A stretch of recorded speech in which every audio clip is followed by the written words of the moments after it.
আচ্ছা কমছে আল্লাহ বড় না মানুষ বড়? ধরো গাদা, তুই কার হাতে কার জোড়া দেশ? কুড়াই আল্লাহ আর কুড়াই মানুষ। যেটা কবার কইছে ওইটা কন। আল্লাহ বড় না মানুষ বড়? আল্লাহ তো বড়। আল্লাহ বড়, তাহলে আল্লাহর কথা না হইনা মানুষের কথা শুনেন কে? তুই কি কইতাছস? কি আর আল্লাহর কথা মানে না মানুষের কথা মানে? হ্যাঁ, কি আর মানুষের কথা শুনেন তাই না? আমনে যে ওই দিনকে ডায়াবেটিসের রোগ নিয়ে যে হাসপাতালে গেলেন, ডাক্তার আপনার কত কিছু খাবার না করলো, সব কিছু না খাই এখন চলতেছেন।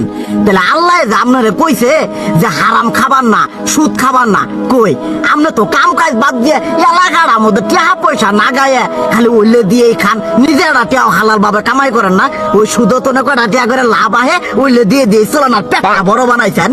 শুনেন একটা কথা কই, হারামের কোনোদিন আরাম নাই। হালাল পথে রুজি রোজগার করেন, প্রয়োজনে এড়া বেলা কম খায়েন, তাও শরীর পিণ্ডও ভালো থাকবো, কোনো রোগ বেদও হবো না, আরামও পাবেন, আল্লাহও খুশি থাকবো। তুই আমার এইভাবে বুঝাবি আগে কইলি না কে? আসলে এই বিষয়টা তো আমি কখনো মাথায় এইভাবে নিইনি যে আমাদের কখনো ডাক্তার নিষেধ করলে ঠিকই আমরা নিষেধ মানি, কিন্তু উপর আলাদা কত কিছু নিষেধ করে দিয়ে সেটা মানি না।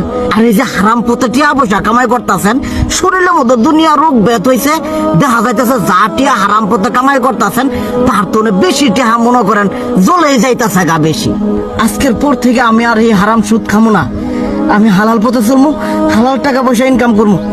এতে করে যদি একবেলা কমও খাইতে হয় তবুও খামো, তবু আমি আর এই হারাম পথে চলবো না। আচ্ছা ঠিক আছে।